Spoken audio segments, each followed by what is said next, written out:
Cuando pensamos hablar sobre el consenso, no suponíamos que iba a ser un tema que iba a estar en los titulares de 2 diarios. La semana pasada los gobernadores empezaron a pensar o pedir una prórroga. Ayer el ministro Duhovne dijo que eso de prórroga no estaba en sus planes. Hoy a la mañana aquí el secretario de Ingresos Públicos dijo que sería una mala señal que haya una prórroga, por lo que esperemos que esto suceda así, porque los antecedentes que tenemos de prórrogas sucesivas del Pacto Fiscal 2 no fueron buenas, terminaron haciendo al Pacto Fiscal 2 inoperativo, más sumado a las interpretaciones de las provincias, que incluyeron requisitos como la radicación o interpretaciones de venta a consumidor final, que terminaron haciendo al contribuyente una carga, teniendo al contribuyente una carga fiscal más gravosa que la que tenía antes del pacto. Este consenso tiene como característica que lo han firmado 23 jurisdicciones y tiene como objetivo el de armonizar la carga tributaria. Este objetivo, que pretendemos que así se cumpla, es loable y nosotros como contribuyentes en general, tenemos una parte importante que vamos a tratar de desarrollar. En consecuencia, si este pacto fiscal, acuerdo fiscal, consenso fiscal, va a ser exitoso o no, si va a ser un nuevo hito en la convergencia fiscal, como fue la ley de coparticipación de 1988, o va a ser otro fracaso como el Pacto Fiscal 2, solamente lo dirá el tiempo. Hoy sí nos podemos preguntar si las provincias han avanzado en el cumplimiento de lo que han firmado y si los contribuyentes tenemos alguna herramienta como para hacerlo cumplir. Empezando este panel, la doctora Tarántola, que es coordinadora de la Comisión de Impuestos Provinciales de la Unión Industrial Argentina, va a compartir con nosotros un trabajo que hizo la Unión Industrial sobre el cumplimiento de las provincias y el pacto fiscal en el sector industrial. Claudia. Bueno, ¿qué tal? Buenas tardes a todos. A mí tampoco me gusta ser muy formal en las presentaciones, pero bueno, en esta oportunidad le quiero agradecer a IDEA por haberme convocado. Bueno, es la primera vez que soy disertante acá. He participado en otros eventos de IDEA, pero bueno, estoy muy agradecida por la invitación. Y como no me gusta ser formal, les voy a contar una infidencia de lo que me pasó ayer cuando estaba revisando un poco el material que quería compartir con ustedes hoy. La verdad que empecé a mirar los diarios de los días lunes y martes y me puse un poco nerviosa con respecto al consenso fiscal. Así estaba yo ayer a la tarde, porque encontraba en los diarios marchas y contramarchas con respecto a lo que iba a pasar en el consenso. Cuando allá, por noviembre del año pasado, salió el consenso fiscal, a mí me pareció, y lo sigo pensando, una herramienta muy importante. Y la verdad que cuando lo leí, y quizás tuve algún debate dentro del propio lugar donde trabajo con otros compañeros, yo decía, esto es música para nuestros oídos, es lo que todos los contribuyentes queremos escuchar. Pero ayer leía que se podría postergar por 1 año las alícuotas, después decían otros, en el gobierno decían el consenso no tiene marcha atrás, los compromisos no se pueden tirar para atrás, el consenso fiscal no se toca. Los gobernadores pedían la suspensión del consenso fiscal ayer para el tema de la votación del presupuesto 2019, así que por un momento me tranquilicé y dije, no, les voy a contar el grado de cumplimiento y lo que tenemos hoy. Vamos a ir a la realidad de los hechos de hoy, ¿sí? Entonces, para ponernos en contexto con respecto al consenso, tenemos que recordar que fue suscripto el 16 de noviembre del 2017 entre el Gobierno Nacional, las provincias, San Luis, que es la díscola que no quiso firmarlo, y la Ciudad Autónoma de Buenos Aires. Este pacto interjurisdiccional no es el primero Recordemos el pacto fiscal de 1993, pero es muy importante por el momento político, por el momento económico y por el momento de las relaciones del gobierno nacional con las provincias. Y dentro de este contexto se establecieron distintos tipos de compromisos. Compromisos comunes por parte que asumen el Estado y las provincias, compromisos que asume el Estado Nacional y compromisos que asumen las provincias y la Ciudad Autónoma de Buenos Aires. Y en estos compromisos son los que nosotros nos vamos a centrar y en los que se refieren a materia tributaria y esencialmente en lo que es ingresos brutos. ¿Por qué? Porque son los destinados a favorecer y a disminuir la carga tributaria del contribuyente. Muy bien. La implementación de los compromisos asumidos en el consenso, en la firma del consenso, ¿es automática? No. Requirió de distintos pasos. Uno de los pasos es la aprobación por parte del Congreso de la Nación. El consenso fue aprobado el 22 de diciembre del 2017 por el Congreso de la Nación por ley 27.429. Después requirió que las jurisdicciones ratifiquen en sus legislaturas provinciales los compromisos asumidos en el consenso y que ratifiquen esta ley. A la fecha ha sido ratificado por las legislaturas de Cava y las provincias que lo han suscrito, excepto La Pampa. No sé lo que ha pasado, que ha quedado como, ¿no? Más grande de lo que entraba, pero bueno, voy a tratar de... Ahí abajo dice que después corresponde que una vez que sea ratificado por las legislaturas provinciales, las provincias elaboren las leyes impositivas para el año 2018. A la fecha, todas las provincias que han suscrito el pacto y la Cava han elaborado las leyes adecuando a los compromisos del consenso para el 2018, excepto las provincias de Chaco, Chubut, Corrientes y Formosa. Son 4 las provincias que han quedado fuera. Vamos ahora a ver cada uno de los compromisos asumidos dentro del consenso por las provincias y la Cava y su fecha de cumplimiento. Antes que nada, debemos decir que el consenso tiene compromisos de cumplimiento inmediato, cumplimientos de compromiso de acuerdo a un cronograma y compromisos donde no se ha puesto la fecha de cumplimiento. Entonces debe irse a la fecha de cumplimiento general establecida en el consenso, que dice que los compromisos que no tienen una fecha determinada de cumplimiento deberán estar cumplidos antes del 31 de diciembre de 2019. Parece una fecha tan lejana, pero es así.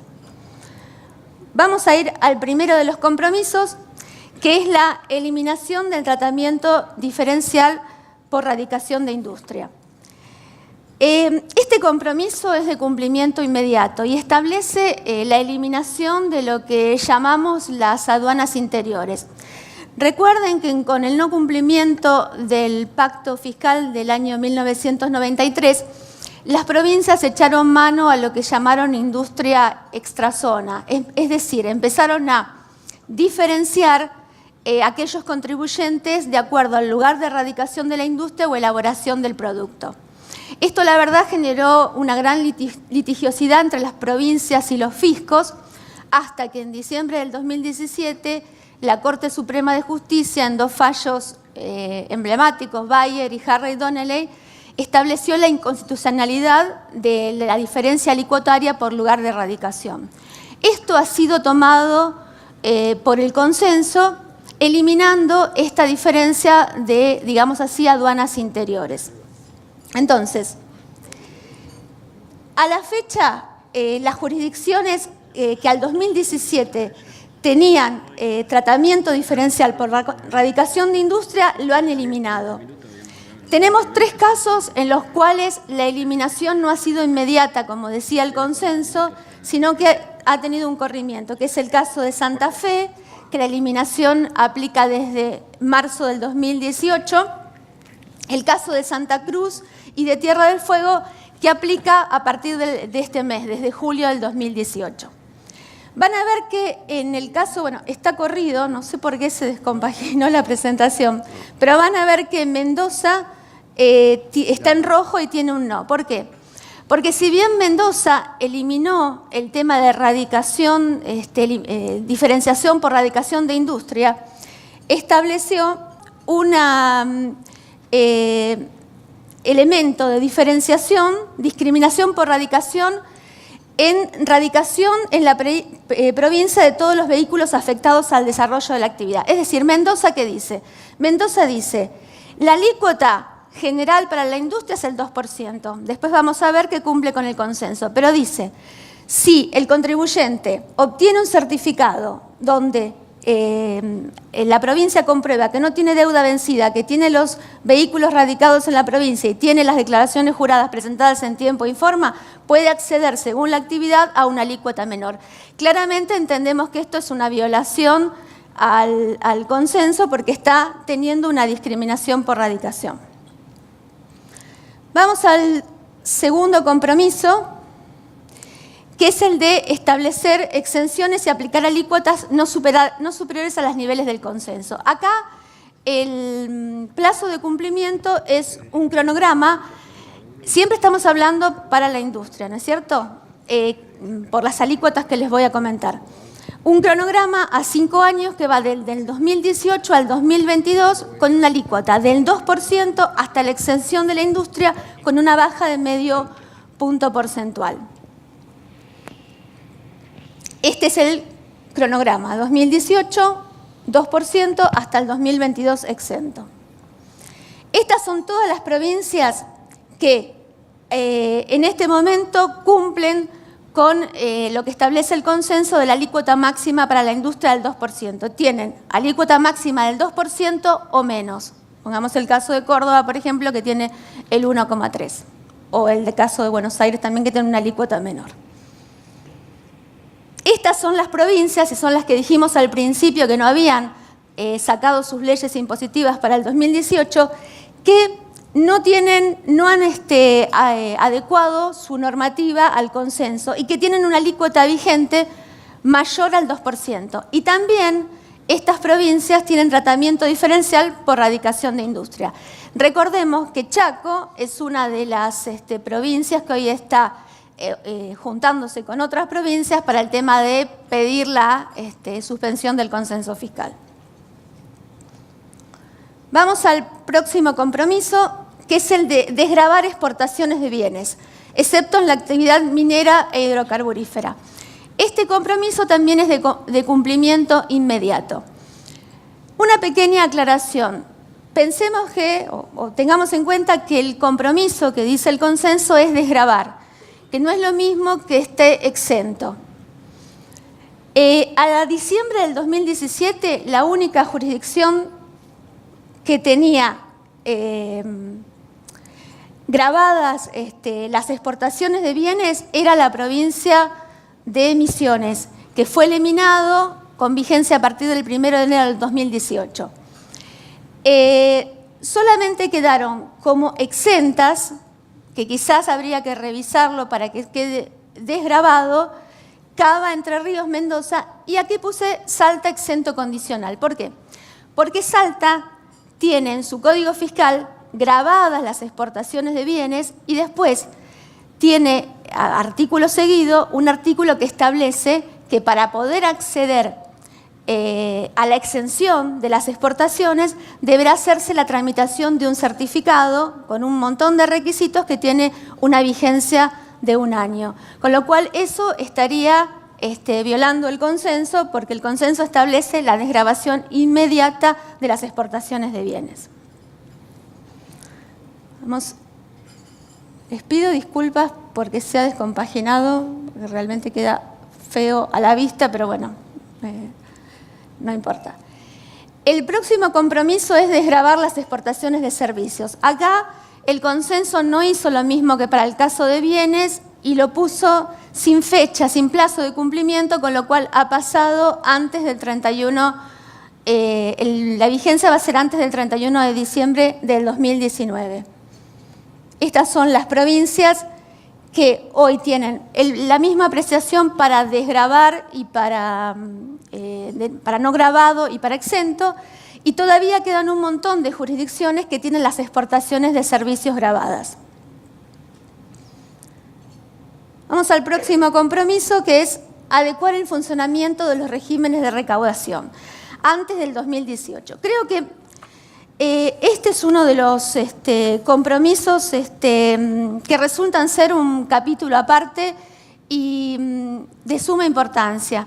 La verdad que el impacto que tienen los regímenes de recaudación es muy importante. ¿Quién de ustedes no tiene que dar cuentas en sus compañías al sector financiero de la existencia de los saldos a favor y de cómo se licúan estos? Y la pregunta es ¿por qué ¿por qué te siguen haciendo retenciones? ¿Por qué te siguen haciendo percepciones? La verdad que el tema del consenso es importante que haya puesto de manifiesto. Esto es lo que dice fundamentalmente el consenso. El consenso dice adecuar los regímenes de retención, percepción, recaudación, y establece dos puntos que me parecen de vital importancia. Uno es respetar el límite territorial. Y acá entiendo que no solo debe respetarse el límite territorial en cuanto a sujeto retenido o percibido, sino también en ser agente de retención o de percepción. ¿Quién de ustedes no ha pasado por alguna provincia que ha sido nominado o entra como agente de recaudación por monto de ingresos cuando quizás ni tiene asiento en esa provincia? Todo el costo administrativo que genera justamente administrar todo esto. Y el segundo punto, que es una consecuencia del primero, es evitar la generación de saldos a favor inadecuados o permanentes. Si se respeta el límite territorial, no tendremos generación de saldos a favor inadecuados o permanentes. Pensemos en una operación comercial, muy brevemente, por todas las alícuotas que pasa de retención y de percepción. Si importo materia prima, tengo la percepción de aduana que puede llegar de un 2,5 a un 3,5. Si compro materia prima en el mercado local, hasta un 6. Si cobro la venta, la retención del proveedor puede ser hasta el 7. Si deposito en el cheque el banco, puedo tener el impuesto a la recaudación bancaria hasta el 5%. Claramente esto se va muy por encima de las alícuotas del consenso. Entonces, si las provincias me están poniendo un límite alicuotario, también hay que revisar esto, porque si no la generación de saldos a favor seguirá existiendo. Sí, ya. ¿Cuáles serían los objetivos a alcanzar en base a este compromiso asumido? Bueno, respetar la territorialidad, como hablamos antes, la armonización normativa. Esto es importantísimo porque hoy tenemos 40 y pico de regímenes entre retención, percepción, distintos. Uno es por lugar de entrega, otro es si está inscripto, el otro tiene esta exclusión, el otro tiene... Administrar eso es imposible. Regular el otorgamiento en forma automática de las exclusiones. Hoy en día, para pedir un certificado de no retención o de exclusión del impuesto, nos requiere anticuación, cantidades de meses de saldo a favor, infinidad de trámites, y eso nos sigue generando y aumentando el saldo. Y bueno, y hay dos más que no se ven acá. Había dos más, uno era lo que dijimos antes, debemos alinear los regímenes de retención a las alícuotas del consenso, porque si no, claramente ese problema nunca se verá zanjado. Y después el consenso, por último, establece un mecanismo de devolución automática de saldos a favor. Y acá, cuando leemos lo que dice el consenso, yo resalté,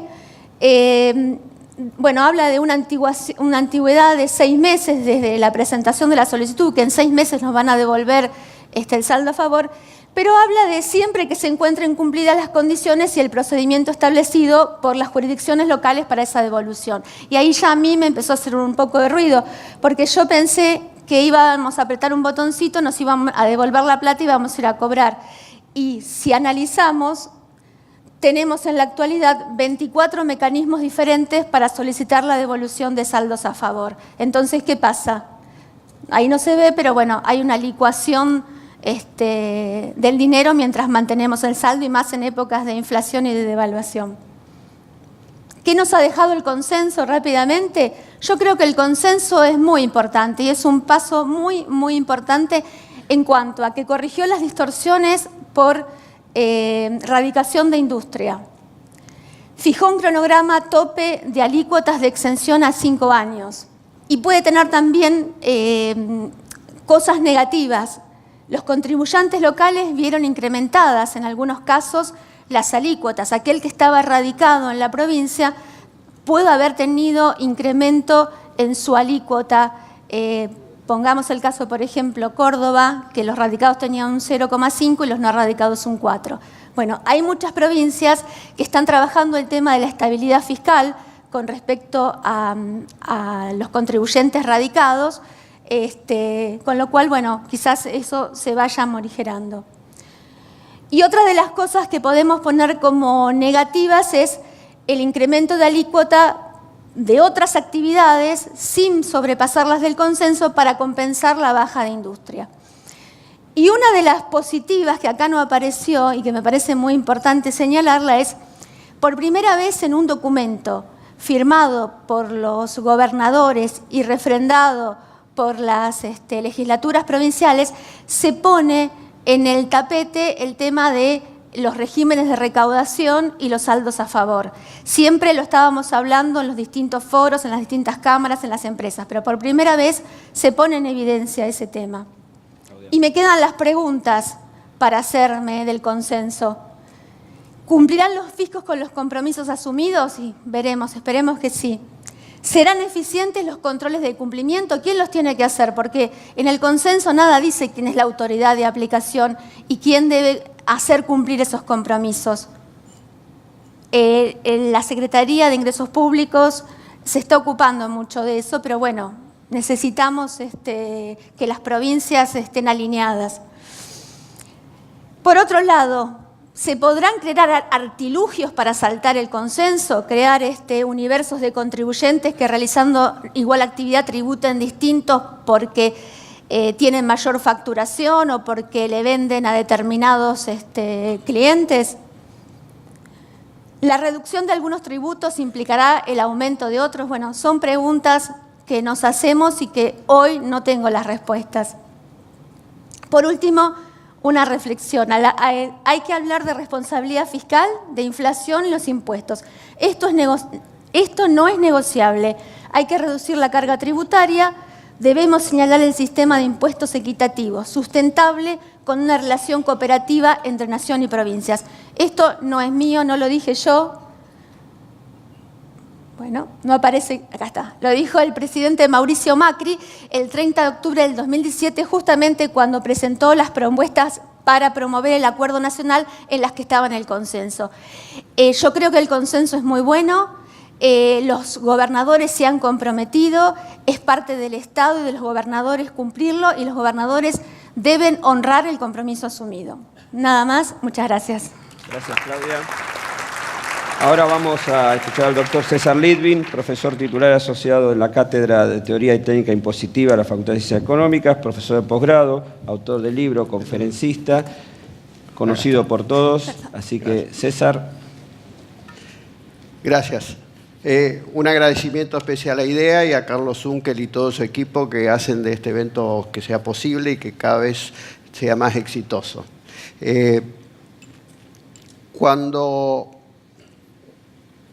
A ver, acá, ahí está. Cuando un contribuyente paga impuesto, ese impuesto o ese acto de pagar impuestos se siente en el cuerpo y en las emociones. Por un lado en el cuerpo, porque es una carga fiscal muy importante, ya todos los panelistas anteriores han hablado de la presión fiscal, y la presión fiscal en la Argentina, si bien en los últimos 2 años viene bajando, pero realmente estamos un poco saturados de todos los impuestos. Y el pensamiento emocional que siente el contribuyente cuando hace el cheque es que es como la teoría del balde agujereado, es decir, que no alcanzan todos los recursos y toda la presión fiscal y toda la carga fiscal que se ve en esta imagen en el cuerpo como para sostener todos los gastos del Estado. Por eso Me adelanto a decir que considero que el consenso fiscal es un buen remedio para un síntoma que existe desde hace varias décadas y que es importante tenerlo claro.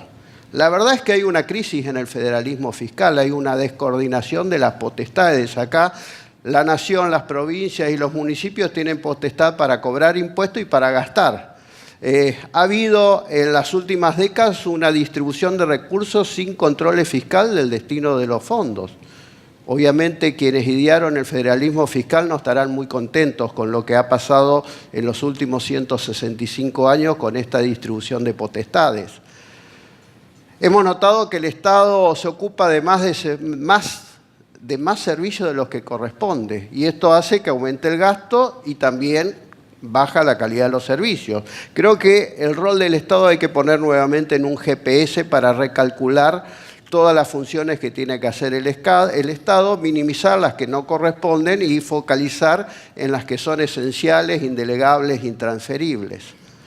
Un federalismo mal aplicado, como hemos sido, de alguna manera, hemos estado mirando lo que ha pasado con el federalismo, nos lleva a una anarquía tributaria. Todas las provincias y los municipios han agudizado el ingenio para financiarse y para gastar también. Generalmente, en muchos casos, con poca austeridad. Esto hace que hay todo un tema de corresponsabilidad fiscal, o sea, quién genera el recurso y quién lo gasta. Es lo que se llama la teoría del polizón. El que no hace el esfuerzo para recaudar no valora tanto y gasta un poco más a mansalva. Los municipios en los últimos tiempos nos han mentido descaradamente. ¿Por qué? Porque en realidad eluden la provisión de tributos análogos y la prohibición de establecer impuestos. Y lo que han hecho es cobran impuestos sobre ventas y cobran impuestos que son disfrazados de tasas.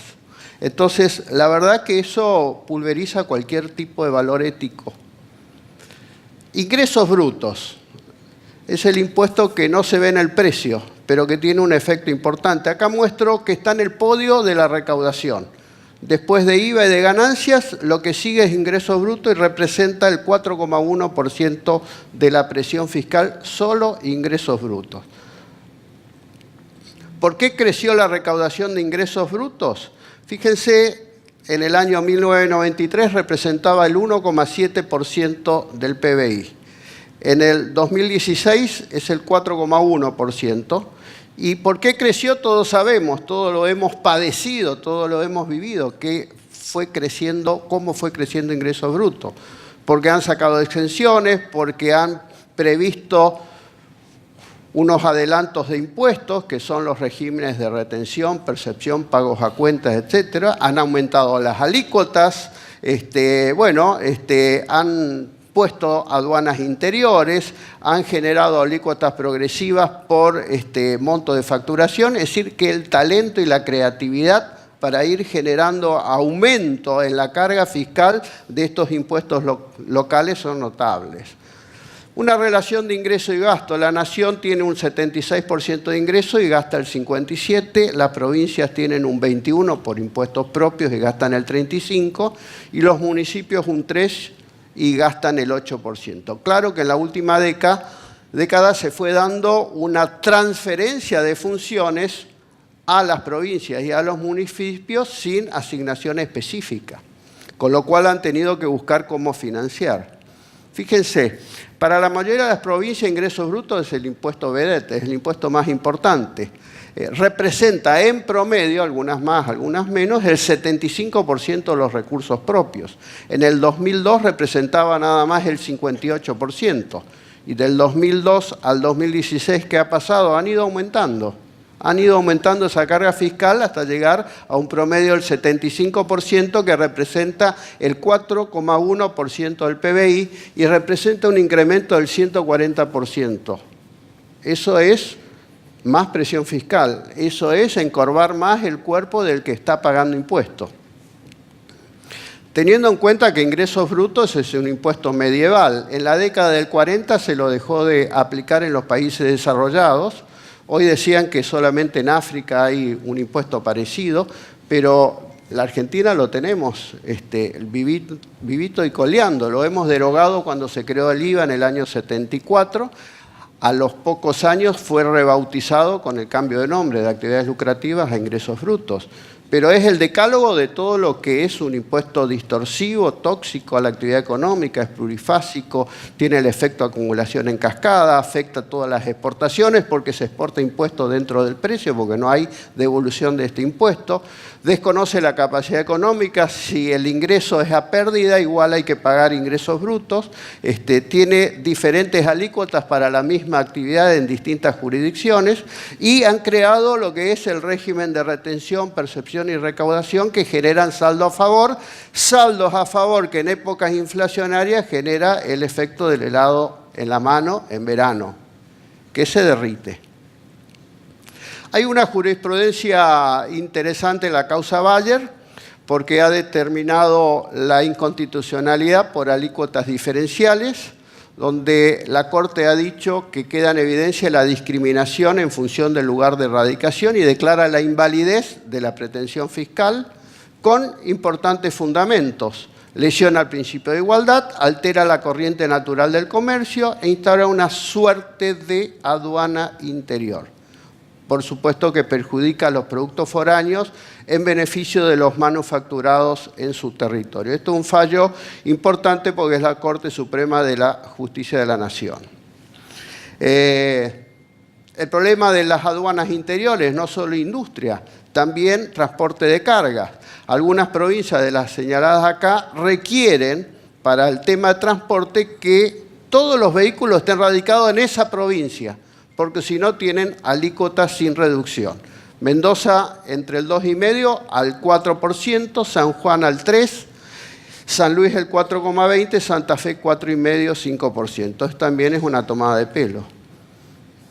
Obviamente que hay que recalcular el tema de las alícuotas industriales. Después de este fallo se hicieron presentaciones en Cava y Cava dice que hay que ir a la vía judicial por cada caso en particular. En lugar de tomar la jurisprudencia Bayer, lo que dice es hay que ir y hay que hacer la impugnación judicial. El fundamento de algunas jurisdicciones para seguir manteniendo este criterio de diferencias en las alícuotas industriales es que la Constitución habilita la instauración de regímenes promocionales de fomento. Entonces, obviamente, estamos ante conflicto de intereses que prevalece uno sobre otro.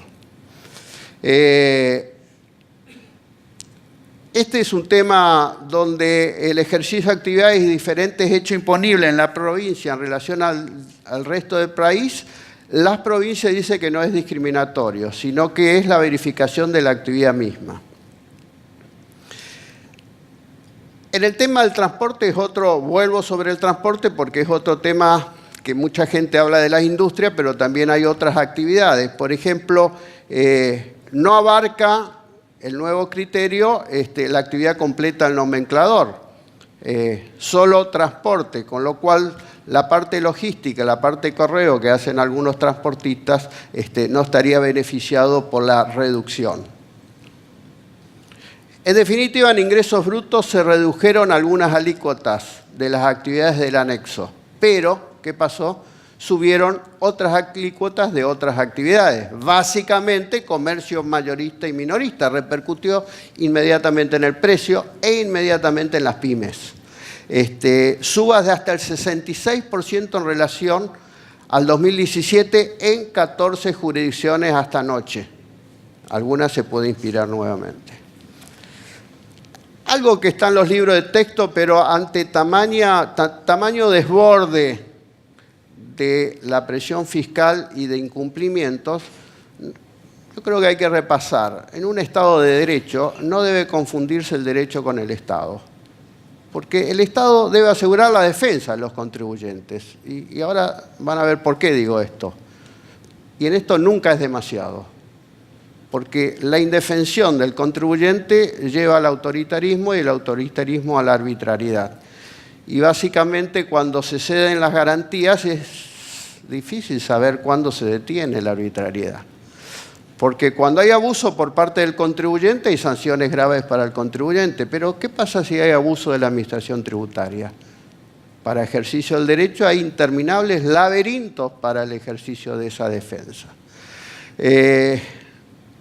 Cuando tenemos que litigar en las jurisdicciones provinciales hay un escepticismo, porque uno dice, bueno, a ver, ¿qué va a pasar con el juzgado provincial respecto del poder político? Y la verdad es que el escepticismo existe, todos ustedes ya saben, lo han padecido, simplemente lo quiero decir. Ahora, respecto del consenso fiscal, ¿qué pasa si no se cumple con el consenso fiscal? Como es una norma que hace al derecho intrafederal, tiene una jerarquía mayor a cualquier otra norma y eso genera para el contribuyente un derecho subjetivo que puede hacer valer. Y esto surge básicamente de una jurisprudencia bastante reciente en la causa del marisco. ¿Cuál es el menú de opciones que puedo ejercitar para hacer valer la defensa del consenso fiscal? En primer lugar, ante reclamos tributarios basados en normas anteriores al consenso fiscal, pero que entran en contradicción con el consenso. En segundo lugar, ante normas tributarias vigentes que se opongan a lo estipulado en el consenso fiscal. Y en tercer lugar, ante la omisión de los fiscos en adoptar las medidas tributarias que se comprometieron a realizar en el consenso fiscal. Por ejemplo, el primer caso, normas anteriores al consenso fiscal, pero que siguen vigentes y en contradicción con este. Determinación de obligaciones vinculadas con regímenes de retención y percepción que no respeta el límite temporal, el límite territorial, perdón. Hemos visto muchos casos donde se establecen retenciones y percepciones sin respetar el límite. Bueno, hay que hacer el reclamo. ¿Cómo es el reclamo? Defensa en sede administrativa según cada código fiscal, y acá tenemos mucho trabajo de analizar cada código fiscal porque no hay un código fiscal unificado, y al mismo tiempo una acción declarativa de inconstitucionalidad o de certeza. Caso 2. Municipio de la provincia de Buenos Aires reclama el ingreso de diferencias en concepto de tasa de seguridad e higiene, periodos anteriores. No existió prestación efectiva de servicio. El monto no tiene proporción con el costo global individual de la prestación porque se valoriza en función de ventas. Bueno, supuesto especial, contribuyentes que están en distintas jurisdicciones con local en un solo municipio. Ese municipio quiere gravar las ventas de todas las jurisdicciones provinciales, de todas las jurisdicciones municipales. Recientemente, la semana pasada, salió un fallo de la Corte de la Provincia, de la Corte de la Nación, dando vuelta a un fallo de la Corte Provincial en la causa Western, un fallo del 29 de junio, hace pocos días, donde en este tema en particular deja sin efecto a la pretensión fiscal. Es importante. El caso 2. Normas tributarias vigentes en oposición al consenso. Alícuotas diferenciales basadas en el volumen de venta del contribuyente. ¿Cuáles son las razones que fundan su inconstitucionalidad? La verdad es que hacer una discriminación en función de las ventas del contribuyente está afectando de alguna manera las garantías de constitucionalidad. Altera la naturaleza del tributo, porque si es un impuesto indirecto, lo que se grava es el ejercicio de actividades a título lucrativo, no los ingresos o las rentas del contribuyente. Esto parece un artilugio recaudatorio.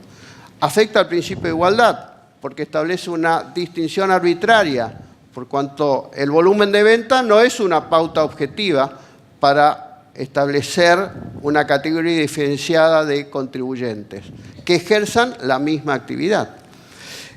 Hay jurisprudencia al respecto, voy un poco más rápido. La ley de coparticipación, lo que se pretende gravar es una capacidad contributiva. Si gravamos más en función de ventas, lo que estamos haciendo es gravando de alguna manera un impuesto de acuerdo al principio de capacidad contributiva por analogía a ganancias. afecta la garantía inominada razonabilidad y se afecta el espíritu del consenso fiscal que busca la armonización tributaria y la eliminación de distorsiones. La acción de inconstitucional ante la justicia provincial y una medida cautelar es necesaria por el tema de aumento de la alícuota del impuesto en función del monto de facturación. ¿Por qué? Porque no se respeta el espíritu del consenso. Acciones contra los fiscos por omitir adoptar las medidas que se comprometieron, y esta se viene rápido. No reglamentar el procedimiento para la devolución automática de los saldos a favor o no adecuar el funcionamiento de los regímenes de retención respecto al límite temporal. Bueno, acá hay una manifiesta inobservancia del pacto fiscal, una arbitraria omisión del fisco en cumplir con una obligación de hacer. Si el contribuyente tiene un derecho subjetivo que puede hacer valer contra la acción de los fiscos, también tiene derecho a exigir que se cumplan con lo prometido. El remedio procesal indicado es la acción de amparo, que es la vía idónea en estos casos. ¿Quiénes pueden interponerlo? El contribuyente particular, también un grupo de contribuyentes. ¿Ante quién reclamar? Bueno, va a depender de cada jurisdicción. Normalmente hay que ir ante las administraciones tributarias locales hasta la justicia provincial conjuntamente. Y va a depender también de cada código procesal de las provincias. En algunos casos se puede ir directo al Superior Tribunal de Provincia, más un recurso extraordinario ante la Corte Nacional, o en otros casos hay que recorrer la carrera de obstáculos que genera las instancias judiciales inferiores, más tribunales, Superior Tribunal, más recurso extraordinario ante la Corte. La buena noticia es que la Corte Suprema de Justicia habilita estos reclamos. En conclusión, y estoy llegando justo, ¿ah? El objetivo del consenso de que participo, que es una buena idea, como remedio para curar todos los males de los impuestos locales, o por lo menos para empezar un tratamiento serio, es curar distorsiones, bajar la presión fiscal, motivar inversiones, creación de empleo. Todo esto llevaría a que si se cumple, y esta es la inquietud que tenemos todos, si se cumple, va a ser necesaria una vigilancia permanente con sanciones para las jurisdicciones que no la cumplen. Los aviones vuelan, las vacas vuelan. ¿Cumplirán las provincias y los municipios con todas las obligaciones que impone el pacto fiscal, que no son pocas, y que les cuesta recaudación? Bueno, esto de la vaca se me ocurrió cuando le transmitía el consenso fiscal a un cliente y dijo, mira, esto se va a cumplir el día que las vacas vuelen. Entonces, ante ese escepticismo, ¿cuál es la actitud? O nos deprimimos, asumimos que la carga fiscal va a seguir siendo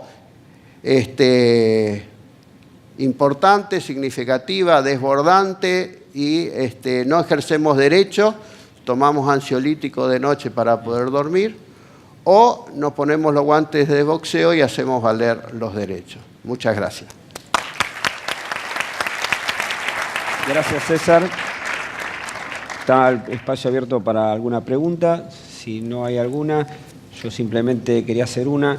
Viendo la última filmina tuya, César, vos planteas dos situaciones del contribuyente, no sé, desde tu experiencia y tu análisis. ¿Qué deberíamos? ¿Comprar los guantes o los ansiolíticos? Como yo creo que depende de la piel curtida de cada contribuyente. Hay contribuyentes que no tienen la posibilidad emocional de ir a litigar con el Estado, no les gusta, no tienen posibilidad de superar esta situación. Pero yo creo que en función de eso estamos así, porque los impuestos locales han tenido un protagonismo muy importante en las últimas décadas. En las últimas 2 décadas, de 1,7 a 4,1 de presión fiscal solo de un impuesto de ingresos brutos, que es el más distorsivo de todos y no se usa en el mundo. Si asumimos que esto es así, estamos asumiendo de que no hacemos valer los derechos. Yo creo que ante incumplimiento de los fiscos hay que hacer valer los derechos. Y es cierto que en la instancia de la justicia provincial se crea escepticismo. Sabemos, porque los que hemos litigado en las provincias o en los municipios, nos hemos encontrado con que es una verdadera carrera de obstáculos.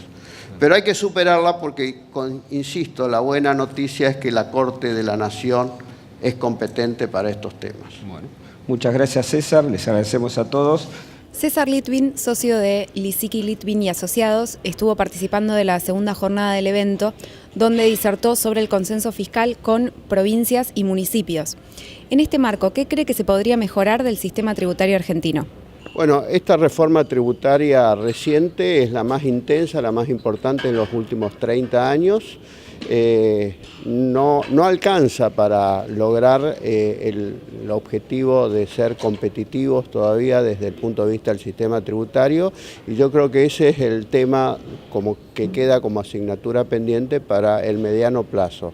Lograr que el sistema tributario sea una herramienta para el crecimiento económico a través de la generación de empleo, de atraer inversiones y de alguna manera impulsar la actividad económica. Y desde ese punto de vista, teniendo un sistema tributario más competitivo en lo que se refiere a atraer inversiones, es el punto a mediano plazo. Por ejemplo, en el tema de la cuña fiscal, que en la Argentina todavía es alta, la presión fiscal que viene bajando en los últimos 2 años, es un buen síntoma y hay que profundizar esa baja.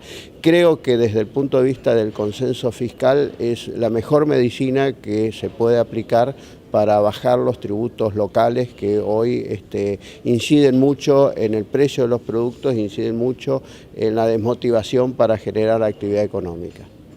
Bien, ¿cómo proyecta el futuro de la profesión de cara a los próximos 5 o 10 años en el marco de la transformación digital?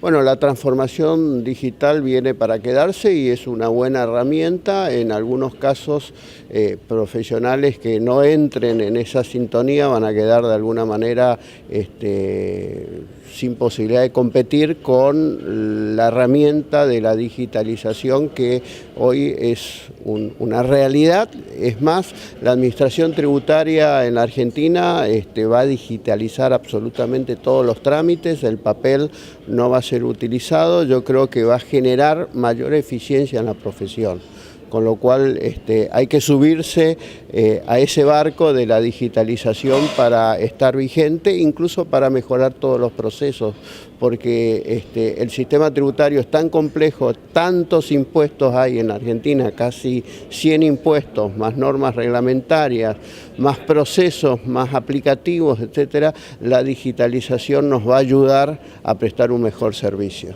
Bien, y por último, ¿qué evaluación hace de la jornada? No, muy importante. Yo vengo desde hace muchos años y la participación año a año ha mejorado, se ha incrementado, genera un espacio de interés importante y yo creo que ya está instalada dentro de la especialidad tributaria este encuentro de impuestos, donde genera un gran valor agregado para todos los asistentes, incluso para los que somos panelistas, porque a través de las repreguntas nos genera un incremento de valor de nuestro pensamiento. El aprendizaje es una bendición.